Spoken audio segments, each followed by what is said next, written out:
नमस्कार दोस्तों। कभी कभी देश की सरकार कुछ ऐसे डिसीजन लेती है जिससे इकॉनमी को खूब फायदा होता है। साल 2006 में भारत सरकार ने डीएफसी डेडिकेटेड फ्रेट कॉरिडोर शुरू किया था और 2025 में ये कॉरिडोर कंप्लीट हो जाएगा। ये इंडियन रेलवेज का अब तक का सबसे कॉस्टलियर बिगेस्ट प्रोजेक्ट है। और अच्छी बात यह है कि डीएफसी से इंडियन रेलवेज और इंडियन इकॉनमी को फायदा मिलना शुरू भी हो गया है।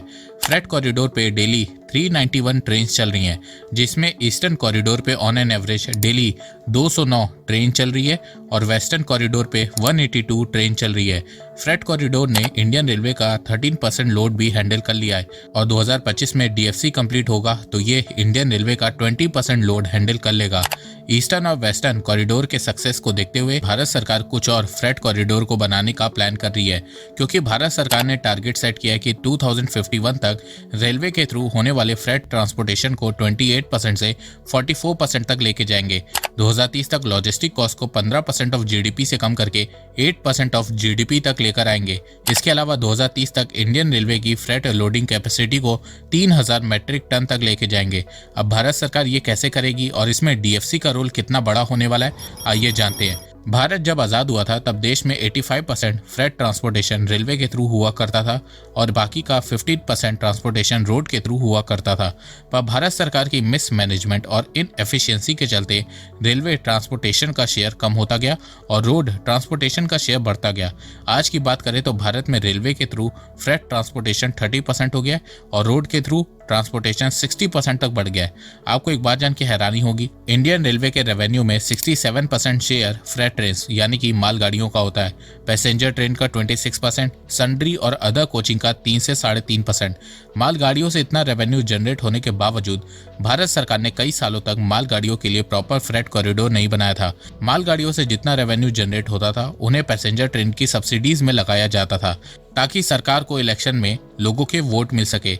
मालगाड़ियां, पैसेंजर ट्रेन, लोकल ट्रेन सबका सेम रूट था, जिसके चलते ये होता था कि पैसेंजर ट्रेन को रूट देने के चक्कर में मालगाड़ियों को 2-2 दिन तक कहीं भी रोक दिया जाता था, जिसके चलते लोगों का भरोसा मालगाड़ियों से उठने लगा और लोगों ने रेलवे की जगह रोड के थ्रू अपने गुड्स को ट्रांसपोर्ट करना चालू किया। मालगाड़ी की जगह सरकार ने पैसेंजर ट्रेन पे ज्यादा ध्यान दिया। अब इसका नेगेटिव इम्पैक्ट ये हुआ कि इंडियन रेलवेज लॉस में जाने लगी और साथ में ट्रेन से माल ढुलाई भी कम होती गई। तो इस प्रॉब्लम को सॉल्व करने के लिए भारत सरकार ने डीएफसी को अनाउंस किया, dedicated freight corridor. DFC Bharat की आज़ादी के बाद का अब तक का सबसे बड़ा रेलवे प्रोजेक्ट है। डीएफसी प्रोजेक्ट की शुरुआत 2006 में हुई थी और डीएफसी का पहला कंस्ट्रक्शन कॉन्ट्रैक्ट 7 साल बाद 2013 में दिया गया था। डीएफसी के डिले होने के पीछे डीएफसी सीआईएल के सीनियर ऑफिशियल ने 2 वजह बताई हैं।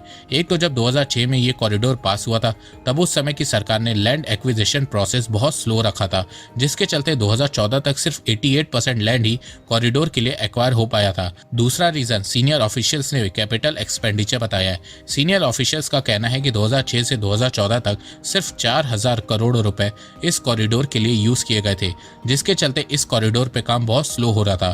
पर 2014 के बाद इस कॉरिडोर को बनाने में अब तक 94,000 करोड़ रुपए खर्च किए जा चुके हैं। डीएफसी में अभी 2 कॉरिडोर को बनाया जा रहा है। ईस्टर्न डेडिकेटेड फ्रेट कॉरिडोर, जिसकी टोटल लेंथ करीबन 1873 किलोमीटर है। ये कॉरिडोर बन के ऑपरेशनल भी हो गया है। इस कॉरिडोर को पंजाब के लुधियाना से कोलकाता के पास दानकुनी तक बनाया गया है। ये कॉरिडोर भारत के 6 स्टेट के एरिया को कवर कर रहा है। वेस्टर्न डेडिकेटेड फ्रेट कॉरिडोर की लेंथ 1504 किलोमीटर है। ये कॉरिडोर भारत के 5 स्टेट के एरिया को कवर करेगा। ये कॉरिडोर गुजरात के कंडला, मुंद्रा समेत सभी मेजर पोर्ट से जुड़ा हुआ है। इस कॉरिडोर की मदद से कोई भी सामान दिल्ली से भारत के किसी भी वेस्टर्न कोस्ट के मेजर पोर्ट तक 24 घंटों के अंदर पहुंच जाएगा।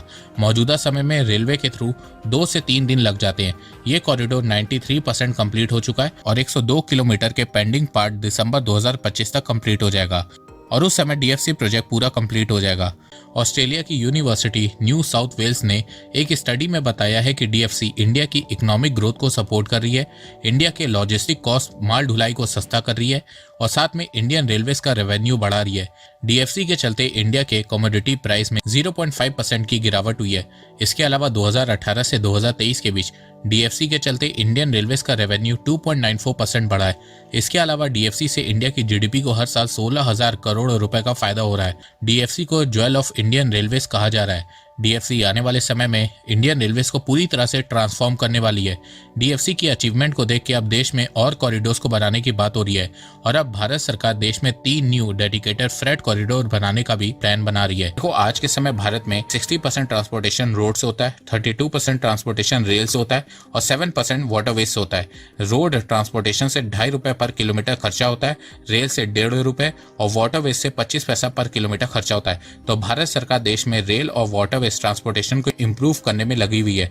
डीएफसी से भारत सरकार रेल ट्रांसपोर्टेशन को 44% तक ले जाना चाहती है। ईस्टर्न और वेस्टर्न डेडिकेटेड फ्रेट कॉरिडोर के कंप्लीट होने के बाद अब मोदी सरकार देश में गोल्डन क्वाड्रिलेटरल बनाना चाहती है ताकि भारत की 4 मेजर सिटीज मुंबई, दिल्ली, कोलकाता, चेन्नई आपस में कनेक्ट हो सके, क्योंकि इन 4 सिटीज के रूट से 58% फ्रेट रेवेन्यू जनरेट होता है और इसके लिए मोदी गवर्नमेंट देश में 3 नए फ्रेट कॉरिडोर बनाने का प्लान कर रही है। ये 3 नए कॉरिडोर से भारत में कार्गो ट्रांसपोर्टेशन को बूस्ट मिलेगा और साथ में रेल कंजेशन कम होगा। इन 3 न्यू कॉरिडोर की लेंथ 4300 किलोमीटर होगी और इनको बनाने में 2 लाख करोड़ रुपए खर्च होंगे। 3 नए कॉरिडोर का पहला कॉरिडोर ईस्ट कोस्ट कॉरिडोर होगा, जो खड़गपुर वेस्ट बंगाल से तेनाली आंध्र प्रदेश तक होगा। इस कॉरिडोर की लेंथ 1115 किलोमीटर होगी। ये कॉरिडोर भारत की मिनरल रिच स्टेट बंगाल और उड़ीसा को कनेक्ट करेगा और इस कॉरिडोर से कोल, आयरन, फर्टिलाइजर की इंडस्ट्रीज को फायदा होगा।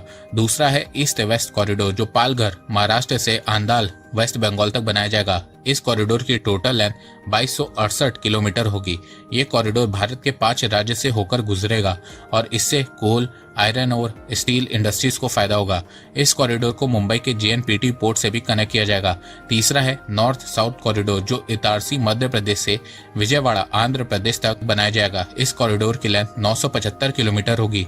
इस कॉरिडोर से कोल, सीमेंट, फर्टिलाइजर, पेट्रोलियम प्रोडक्ट बनाने वाली इंडस्ट्रीज को फायदा होगा। अब आप लोग सोच रहे होंगे कि डीएफसी को बनाने में मोदी सरकार इतना पैसा क्यों खर्च कर रही है और इससे भारत को क्या फायदा होगा।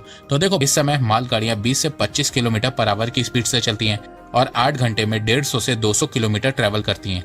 डीएफसी से अब मालगाड़ियां 50 से 60 किलोमीटर पर आवर की स्पीड से चलेंगी और 8 घंटे में 400 से 500 किलोमीटर ट्रैवल करेंगी। इससे इंडियन रेलवे के 18 से 20 घंटे सेव होंगे। डीएफसी के बन जाने से ट्रेन ट्रैफिक भी कम होगा, जिससे पैसेंजर ट्रेन की स्पीड बढ़ेगी।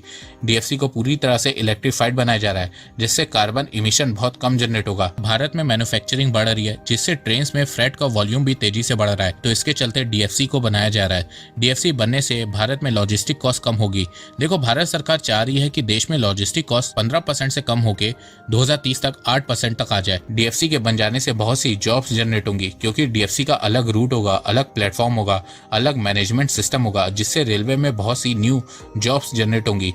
इसके अलावा डीएफसी का बड़ा योगदान भारत की इकोनॉमी पर भी होगा। फ्रेट कॉरिडोर बनने से भारत में ईज ऑफ डूइंग बिजनेस बढ़ेगी, ट्रांसपोर्टेशन कॉस्ट कम होगी, जिससे बहुत से गुड्स की प्राइस कम होगी। इलेक्ट्रीफाइड होने से फ्यूल कॉस्ट बचेगा। फ्रेट कॉरिडोर के आसपास बहुत से न्यू बिजनेस और इंडस्ट्री सेटअप होने लगेंगे और साथ में रेलवे की रेवेन्यू भी इंक्रीज होगी। तो डीएफसी के बनने से भारत की अर्थव्यवस्था को बहुत फायदा होगा और ये आपको आने वाले कुछ सालों में देखने को भी मिल जाएगा। तो दोस्तों, आपको ये वीडियो कैसा लगा, आप अपनी राय मुझे कमेंट सेक्शन में बताइए। तो अब तक के लिए बस इतना ही। धन्यवाद। जय हिंद, जय भारत।